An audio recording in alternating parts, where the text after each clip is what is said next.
Well, thank you very much, ladies and gentlemen, for this opportunity you have given me to share the Holy Word of God. So we are going to take next to continue our subject. Next part of this part, we are going to take the book of Mark 16, verse 16 up to 20.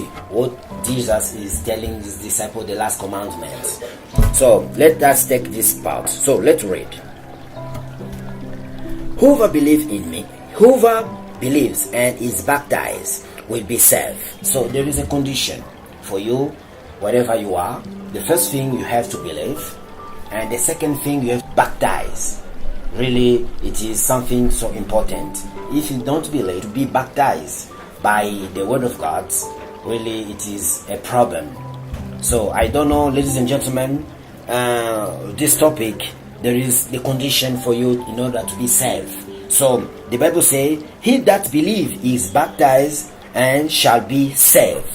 So two condition, you believe. After that you believe, you go to the second step, you are baptized. So I don't know which kind of baptism they are going to put you in the water or to put you in the fire, because there is different kind of baptism in the Bible. Because there is a baptism of water, there is a baptism of cloud, there is a baptism of fire. Really, he that believe and is baptized shall be saved, but he that believe not shall be damned, shall be condemned.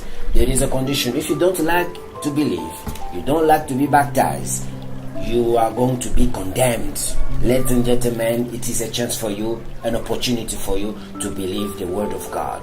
Don't believe human being, but you have to believe the internal word of God that is spiritual, which is going to save you tomorrow. Because the Son of the Lord has come down on earth in order to save people. Because you were poor people, you were miserable people, you want to save you, to bring you to another place, to remove the place you are, and to give you the eternal life. This was the target of the Son of the Lord, to come here on earth in order to save people, to save poor people, those who are lost. Wherever you are, every part of the continent you are following me, really, today you hear this message, then God will bless you, be saved. Well, let us continue.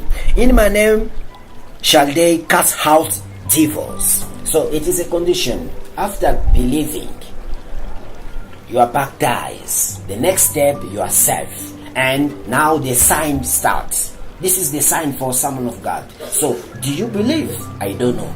Because if those signs, the wonders, you are not doing that, really, ladies and gentlemen, wherever you are, I'm telling you the truth, you have never believed. Because if you believe, there is sign which will follow you. You believe, you are baptized, you are saved, then the signs come after. You start now acting.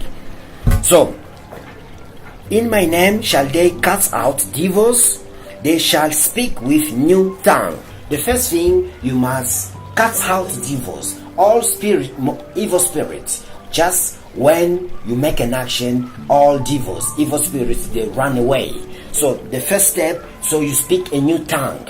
So it is really I don't know how to say that, because the Bible says in the book of Acts 2, the day for Pentecost, when the disciples received the Holy Spirit, then they started to speak to another language. So those villagers, those people, they were just around, they hear them speaking to another language. This is the gift God has given his son who believes, and you are baptized, then you are saved.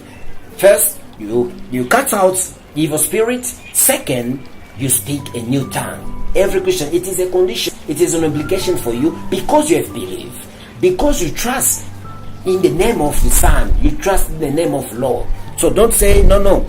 You have to cast out evil spirit. You have to speak with new tongue. Following, they shall take up serpents, all kind of serpents, the snake. You have to take out, like Paul did. If you read the book of Acts 28, the chapter 28, book of Acts, you will see Paul. He take up serpents, and if they drink any deadly things, it shall not hurt them. Jesus was using the figure of speech, because this is just a figure of speech, but you need to understand it spiritually, not according to the flesh. First of all, the first sign, you cast out evil spirit. The second, you speak in a new tongue.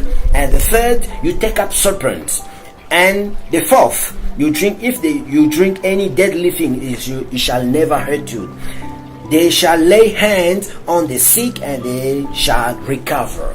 Just the Bible says, just you lay your hands on the sick.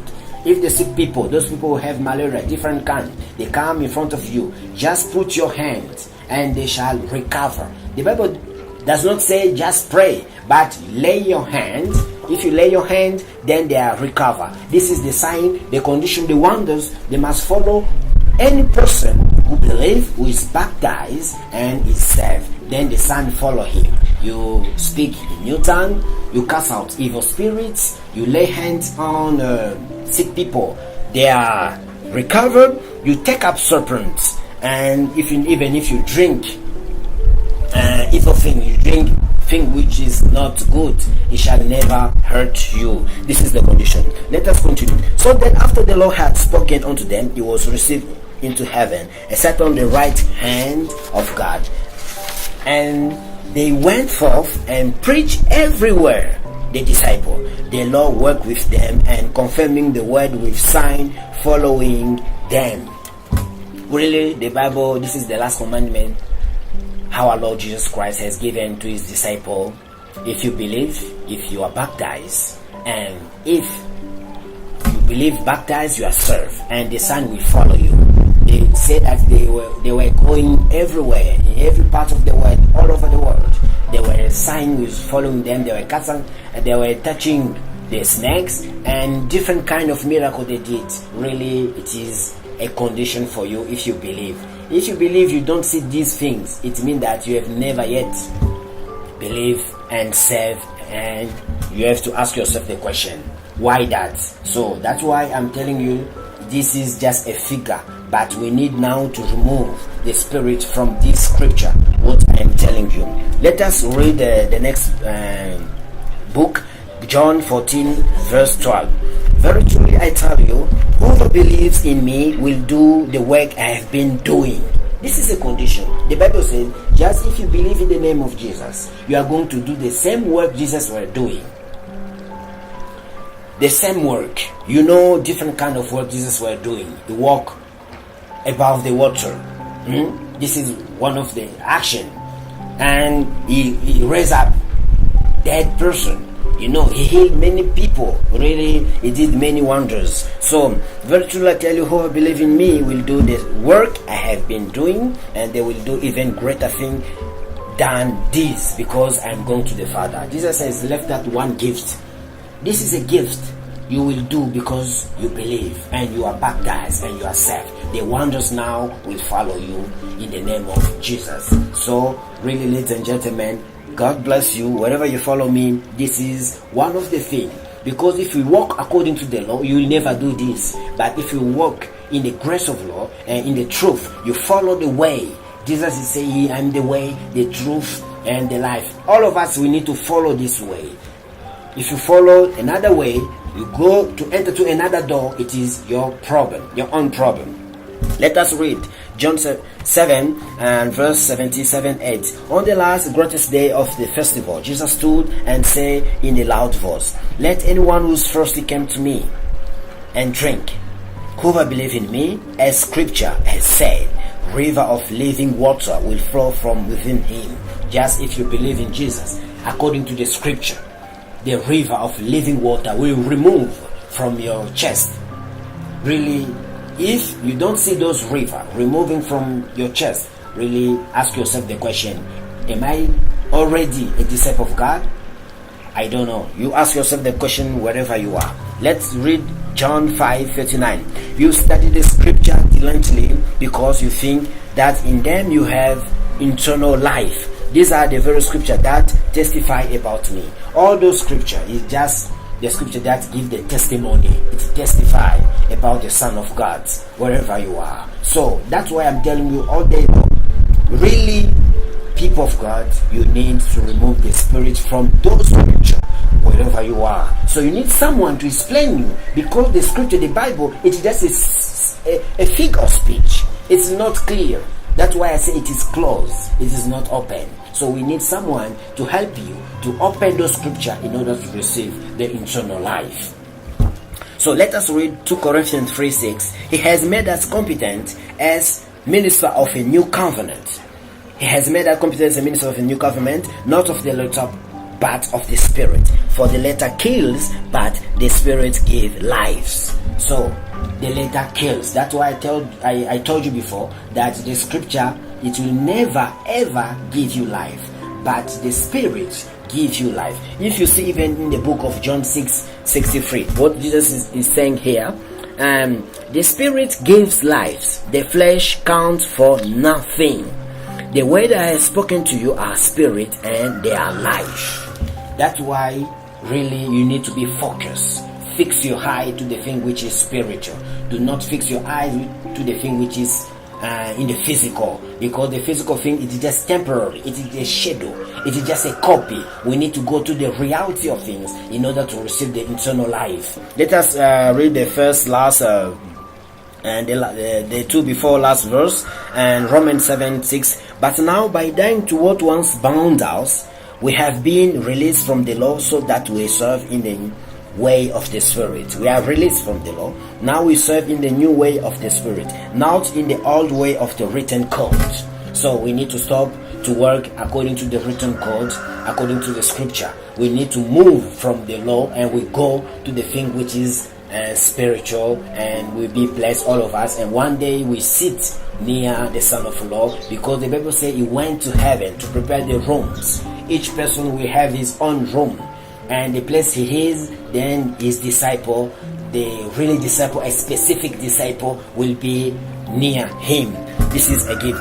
And the book of Galatians 3:22-25. But the scripture declares that the whole world is prisoner of sin. This is the scripture. The scripture says that the whole world is prisoner of sin, so that what was promised, being given through faith in Jesus Christ, might be given to those who believes. Before the faith came, we were held prisoner by the law. That's why if you walk according to the law, you are a prisoner. You are a sinner. If you walk to the law, then you know the law. And this is one of the examples I want to give you right now about the 10 Commandments of Moses. Then there are many people who practice this, but after completing those 10 Commandments, you need now to go to the faith, the law of faith. And one day I'll show you what is the law of faith, then to walk according to the will of God. So that the law was put in charge to lead us to Christ, that we might be justified by faith. The law was just a way to bring us to another step, to Christ, in order to be justified by faith. Now that faith has come, we are no longer under the supervision of the law. And the last verse, 1 Corinthians 10:11. This thing happened to them as an example and were written down as a warning for us, on whom the fulfillment of the age has come. All these things I'm telling you, it is just an example to show us to move from those laws and to follow the faith, to follow the way of Jesus. Jesus brought us the grace and the truth. Moses brought us just the law. If you read the book of John 1:17, you see those. Then this chapter, there is two kind of prophet. There is Moses and there is the Son of the Law. So really, ladies and gentlemen, the short part I want to tell you that really you believe the word of God, there is sign which will follow you, and those signs must be manifested. People, they have to see that. Then you believe, then you are baptized, then you are saved. Then sign, you cast out evil spirits, you speak in new tongue, and you lay hands on sick people. And really those signs, it is an obligation for you, just if you believe.